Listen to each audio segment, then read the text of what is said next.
it was the history of imperialism in China when the Western imperialist powers wanted to penetrate the vast Chinese market, and the result of which was the First Opium War of 1840. Since long, China had been practicing a closed-door policy towards the foreigners, particularly towards the Western traders. The European traders wanted to penetrate the Chinese market, but the Chinese refused to comply with the request of any European powers. In fact, Canton was the only port that was open to the Western traders and particularly to the English traders. The system of trade was known as the Canton system of trade. In Canton, a group of Chinese merchants had formed an organization known as Kohong Organization. The Kohong Organization imposed certain harsh and unfavorable conditions on the British traders. The British traders wanted to slack the restrictions, but they failed. Since the late 18th century, English government wanted to open other ports in China, and they wanted to continue some negotiation with the Manchu government in China. But all ended in failure, and all the efforts of the English government were just exercises in futility.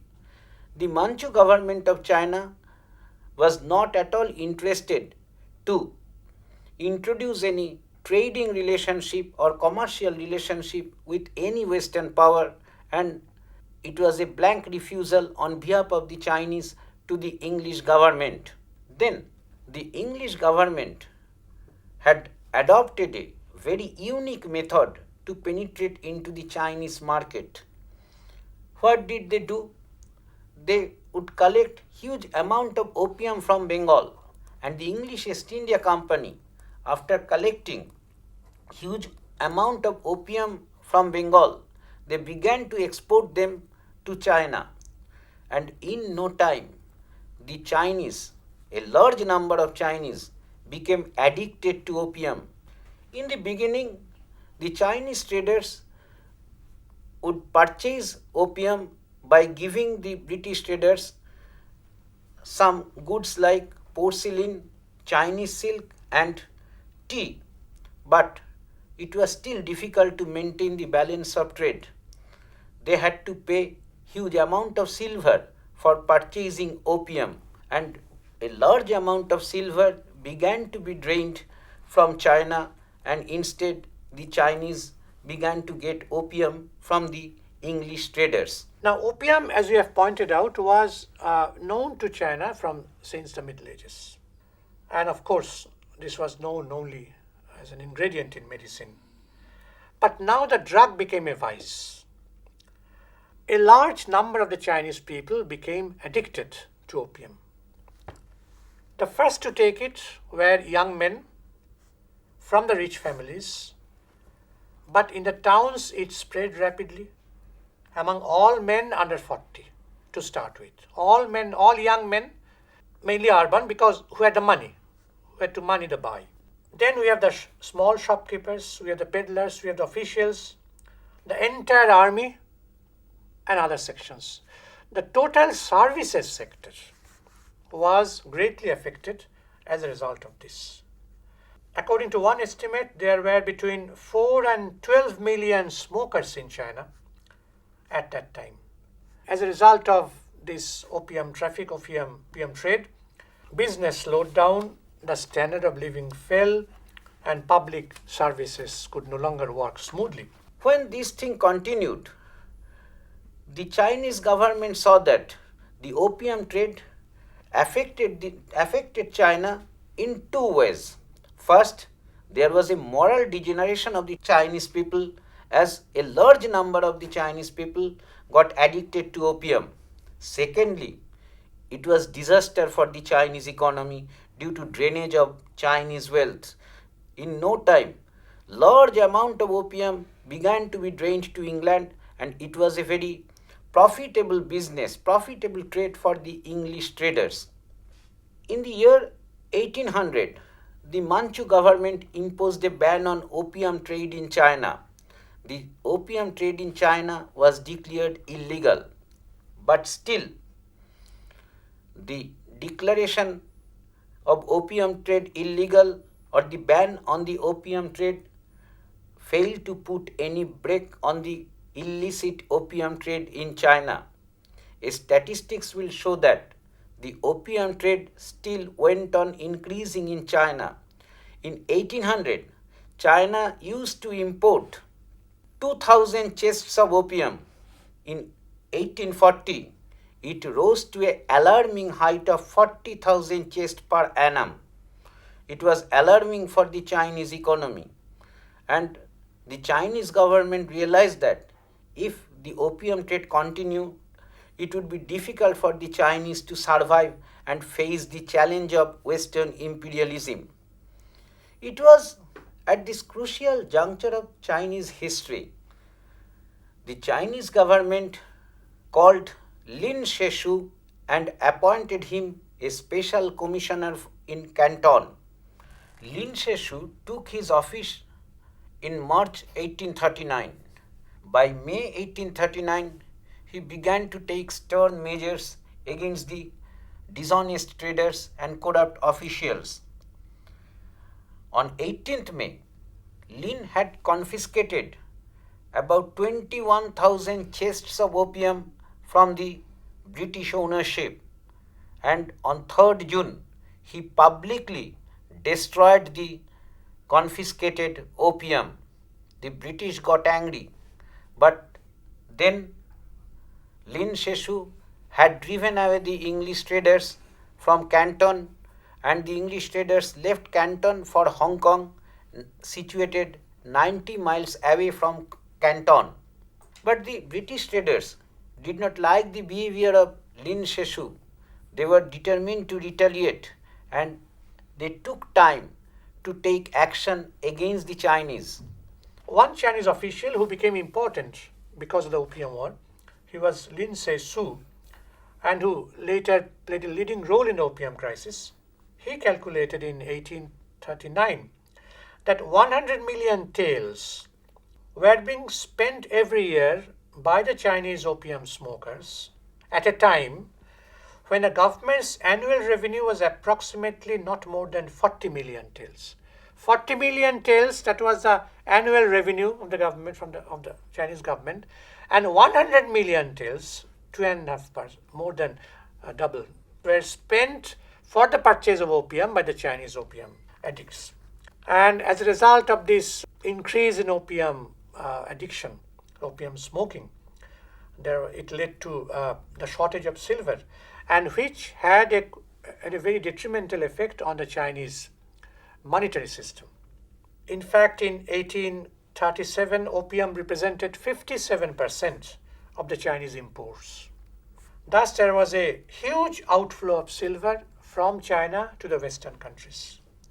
According to one estimate, between 1828 and 1836, China exported 38 million Spanish dollars in silver, known as carulas. As a result of this outflow of silver from China, the price of the metal inside the country rose sharply. Decrease in supply, so increase in price. And this outflow of silver contributed to disturbances in the exchange rate between silver and copper. The rate of exchange between silver and copper in or before 1835 was one tael was equal to 1,000 copper coins. But from 1835, it simply doubled. So we have one tael is equal to 2,000 copper coins. Instead of 1,000 copper coins, it became 2,000, doubled, 2,000 copper coins. And the burden of this economic crisis primarily fell on the peasantry, on the primary producers of the soil. Sir, what is a tael? Tael is 1 ounce of silver. 1 ounce of silver is called tael, T-A-E-L. The great majority of the population, they had to pay in copper for purchasing goods from the market. They received copper coins for their services, for their labor. In the day-to-day transactions, they used copper coins, but the problem was that for the payment of taxes, they had to pay not in copper but in silver. So for the greatest majority of the Chinese people, taxes simply doubled as a result of this change in the alteration in the rate of exchange. And this, of course, added to the strains on the feudal society of China. And in fact, Chinese society was a society where you have peasant rebellions, peasant outbreaks taking place almost every year. So strains were there, and these strains were accelerated by this change in the rate of exchange between silver and copper. And so we see that from 1810, risings against the Manchu dynasty, peasant risings in different forms, that became more frequent and very widespread. So as a result of opium smuggling by the British and American merchants, there was a problem of authority for the imperial Chinese government, because ports like Canton became the centers of insubordination and corruption. Smuggling was carried on, opium smuggling, despite the ban, despite restrictions.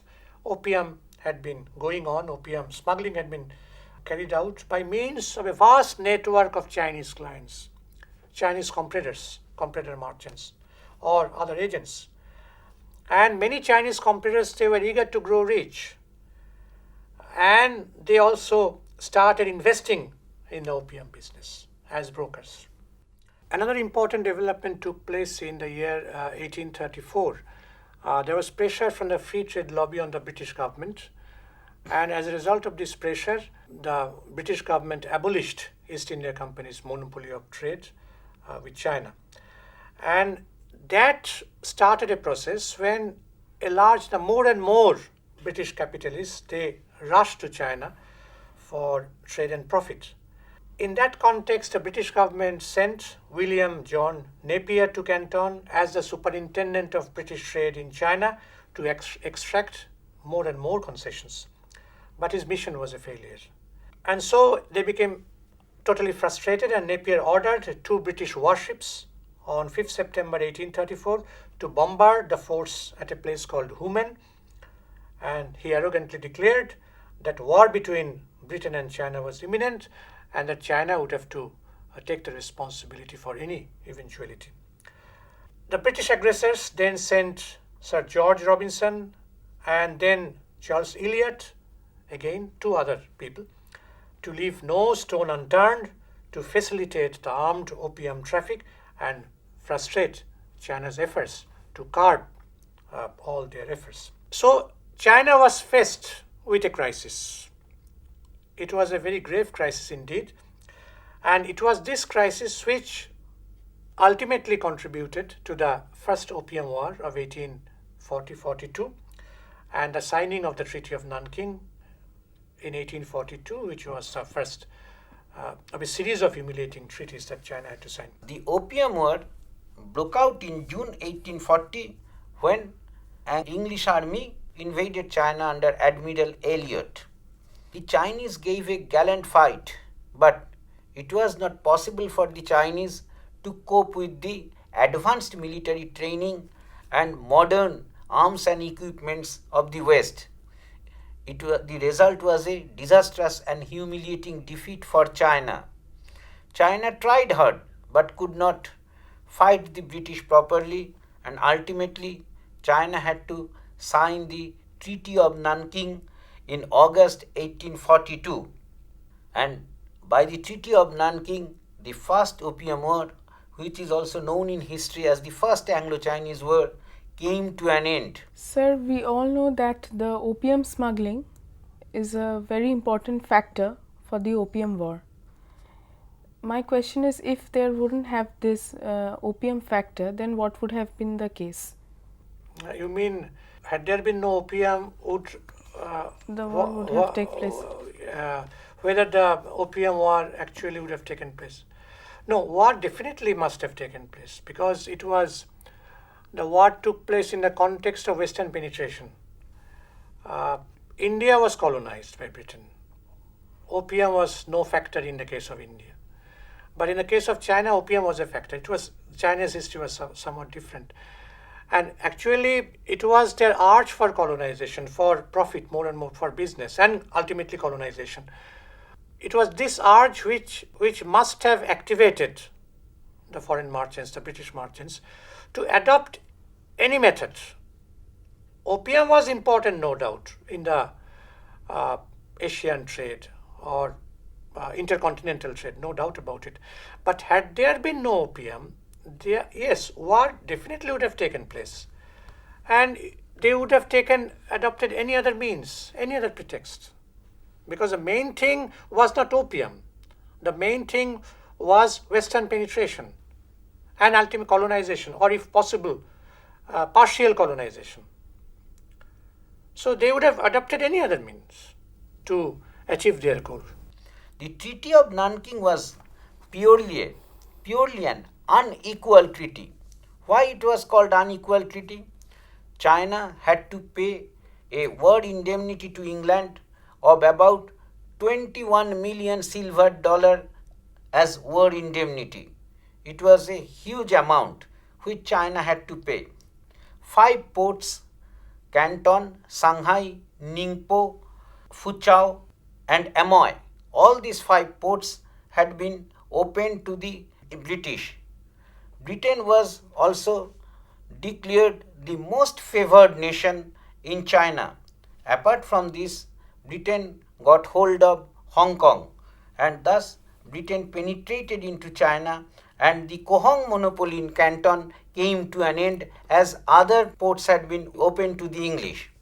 As a result of the First Opium War, the Britain had a stronghold over China, and within 1 year, that is in October 1843, another supplementary treaty had been signed between China and the English, that was known as the Treaty of Bogue.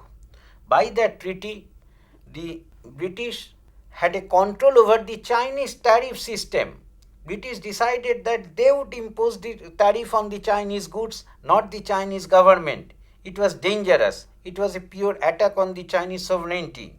Moreover, again China had to declare that Britain was the most favored nation in China, and Britain also secured extraterritorial rights in China. That is, the British consuls had the right to try the British offenders in China.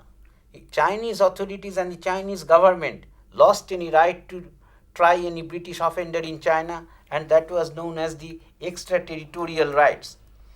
By this, the British government was on the driver's seat in China and set an example of imperialist activities in China.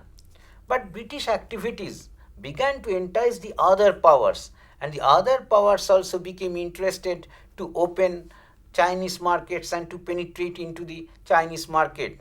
Particularly United States of America and France were ready to exploit this situation as well as exploit the Chinese wealth.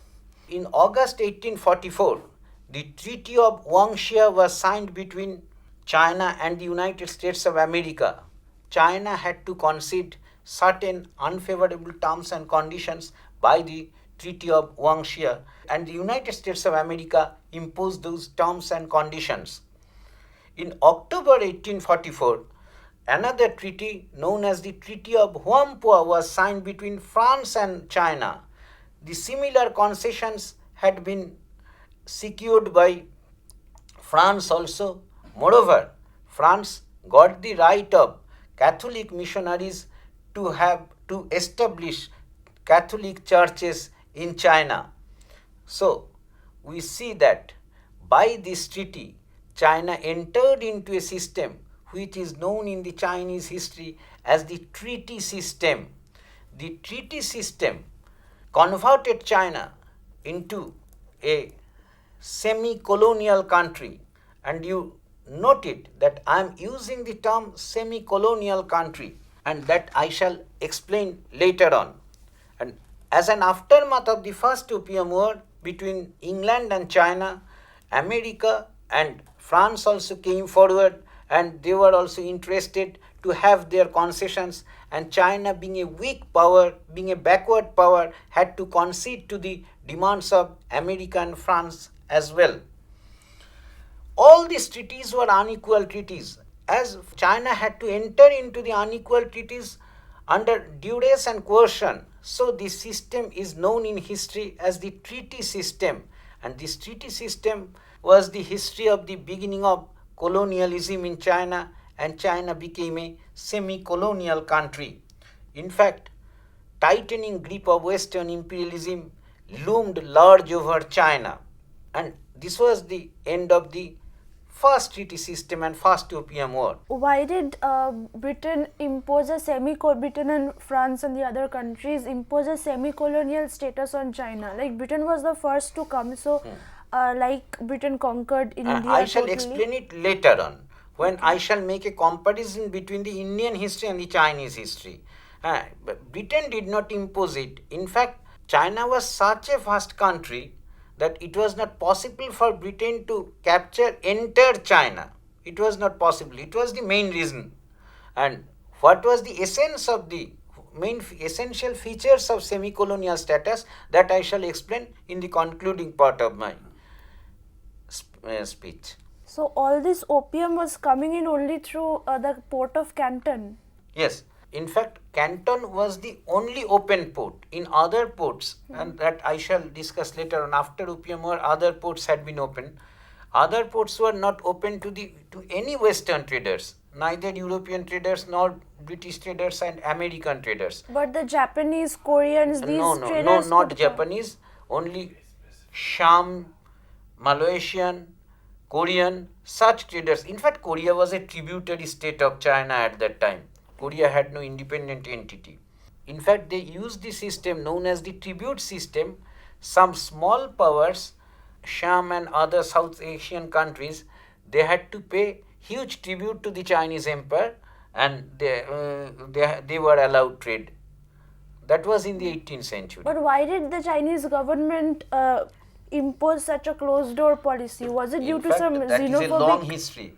Okay. The Chinese would feel that it was, according to the Chinese tradition, that China was situated in a place which was just at the center of heaven, and they were superior to any other power in the universe.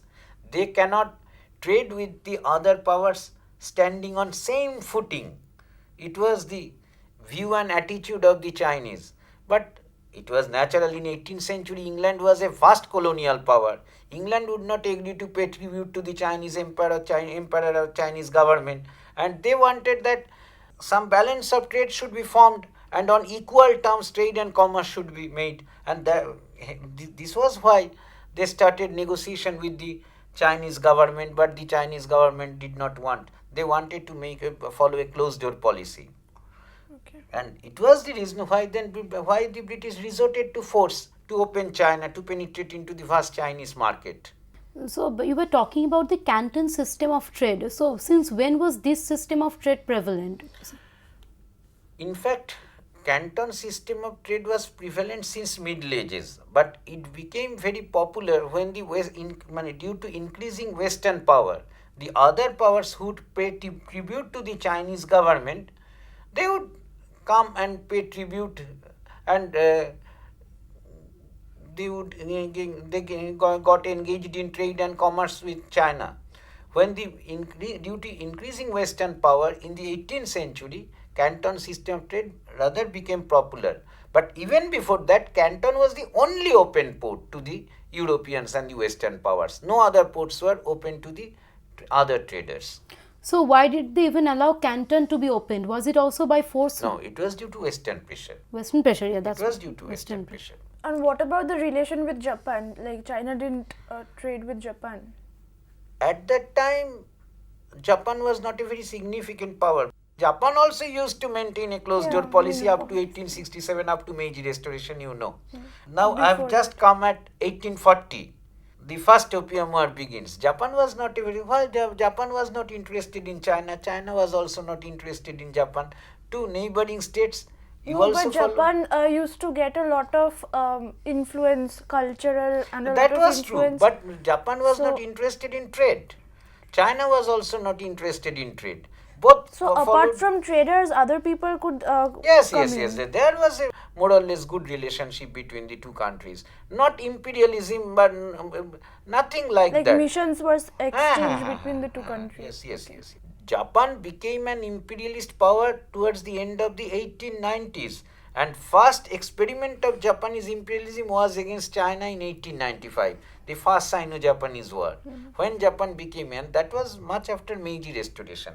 So long Japan was not a factor in the imperialist history, Japan was not imperial. Japan also would follow closed door policy. When Commodore Perry invaded Japan, 1853, Japan began to be opened by in other ways by the Western imperialist powers.